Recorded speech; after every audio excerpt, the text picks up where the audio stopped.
보성파워텍은 1970년에 설립된 전력기자재업체다. 설립 이후 전력산업 관련 사업을 꾸준히 진행, 관련 업계의 선두주자로 자리매김했다. 2006년 KEPIC 인증을 획득하며 신고리 34호기, 울진 12호기, 신고리 56호기 원자력발전 플랜트를 연속적으로 수주했다. 국내 최고의 송전철탑을 시험할 수 있는 1000kV 급 테스트타워도 구축, 운영 중이다. 최근에는 신재생에너지와 전기차 관련 분야로 사업 영역을 확대하고 있다. 보성파워텍은 국내 전력사업 관련 대표기업으로 분류된다. 원자력을 비롯한 다양한 전력 관련 사업 영역에서 사업을 영위하고 있다. 기술 경쟁력도 뛰어나다는 평가다. 전력사업 기업으로는 드물게 50년 이상 업력을 보유하고 있으며 부설연구소를 설립해 연구개발 RD에도 적극 나서고 있다. 2007년부터 원자력 관련 철골 등 건설 관련 대규모 사업의 수주에 성공하며 몸집을 키웠다. 원전 관련 전문기업으로 분류. 해외 원전 관련 소식이 나오면 주가가 상승세를 보였다.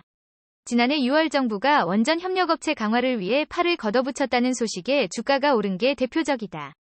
지난해 6월 중순 산업통상자원부와 중소벤처기업부는 경남 창원 두산에너빌리티에서 원전산업협력업체 간담회를 개최 2025년까지 1조 원 이상의 일감을 추가 공급하고 최대한 조기에 계약을 체결한다고 밝혔다. 대규모 일감 창출을 통해 신한울 34호기의 전력수급 기본계획을 조속히 추진하겠다는 것이다. 상생협력을 위해 올해 원전 중소기업 RD에 200여억 원을 우선 지원하고 내년에는 250억 원 규모의 원전기업 특화 RD도 신설할 것이라고 밝힌 바 있다. 원전 협력업체들이 지금의 어려움을 극복하고 다시 경쟁력을 회복해 원전 최강국 건설의 주역으로 도약할 수 있도록 적극 지원하겠다는 설명이다. 보성파워텍은 전력산업 기자재 생산업체로 원자력발전소 공사에 필요한 철골을 납품하고 있어 원자력발전소 관련주의 거론, 당시 주가가 큰 으로 오른 바 있다. 최근 주가도 비슷한 흐름을 보인다. 외에서 원전 관련 사업 수주 가능성이 제기되고 있기 때문이다. 27일 증권가에 따르면 이창양 산업통상자원부 장관은 지난 16일부터 18일 현지 시간까지 스위스 다보스 포럼에 참석해 폴란드, 체코의 산업에너지 분야 장관급 인사들과 원전 수출 등을 논의했다. 폴란드의 경우 지난해 10월 한국수력원자력, 제팍 폴란드전력공사가 기업 간 협력의 향서 LOI를 체결한 데 이어 이번 자리에서 정부 간 LOI도 체결했다. 체코와는 수소, 전기차, 배터리, 반도체 등 첨단 산업 분야에서도 연구개발, 공동 프로젝트 발굴 등 다각적인 협력을 확대해 나간다는 방침이다. 이 같은 소식이 알려지자 원전 관련 수혜주로 분류되는 보성파워텍의 주가는 상승세를 보였다. 국내 원전 비중 확대 기조 속 해외 수주 기대감이 반영된 듯 보인다. 보성파워텍의 주가는 지난 26일 종가 기준 4,200원이다. 지난 20일 4,295원과 비교해 소폭 하락했다. 최근 상승에 따른 피로감이 반영된 것으로 보인다. 보성파워텍은 2021년 말부터 지난해 2월 3,200에서 3,900원대의 박스권을 유지했다. 그러나 지난해 2월 이후 정권교체와 함께 원전 비중 확대 가능성이 부각되며 주가는 급등했다. 지난해 3월 말 8,000원대를 돌파했다. 다만 이후 주가는 등락을 거듭했고 내림세를 보였다. 지난해 7월 5,000원대였던 주가는 8월 6,000원대로 올라선 듯 보였지만 이후 줄곧 내림세를 보이며 올해 1월 3,500원대에 그쳤다. 다만 1월 4일 3,630원을 기록한 이후 주가는 상승환했고 다보스 포럼에서의 원전 관련 수출 가능성이 부각되며 4,000원대로 올라섰다. 지난 16일의 경우 장중 최고가로 4,850원을 기록하기도 했다. 폴란드 원전 수주의 경우 국내 기업을 비롯해 프랑스의 기업 등도 관심을 보이는 가운데 국내 기업의 경우 높은 기술력과 가격 경쟁력 측면에서 앞서 있다는 평가를 받는 것으로 알려졌다. 보성파워텍의 경우 국내 원전 관련 기업 중에서도 상당한 기술력을 보유하고 있는 곳으로 분류된다.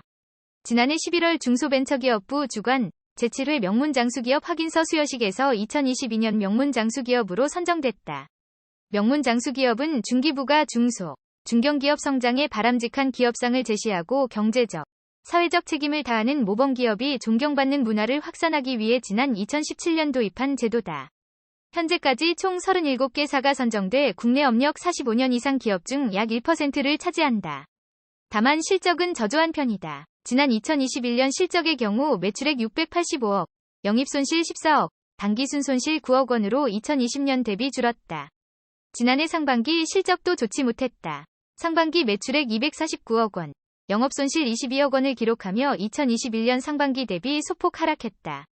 다행인 점은 원자력 발전 기대감이 다시 높아지고 있고 우라늄 가격 상승에 따른 수혜 가능성이 부각되고 있다는 것이다. 지난해부터 세계적으로 천연가스 가격이 인상함에 따라 가격이 낮았던 석탄과 우라늄 가격이 증가세를 보였다.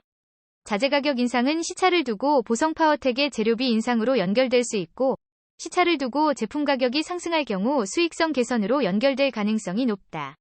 증권가에서는 보성 파워텍에 대해 긍정적인 평가를 하고 있다.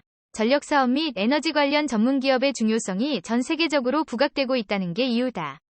일각에선 5,000원 이상 주가가 상승할 것이란 전망이 나온다.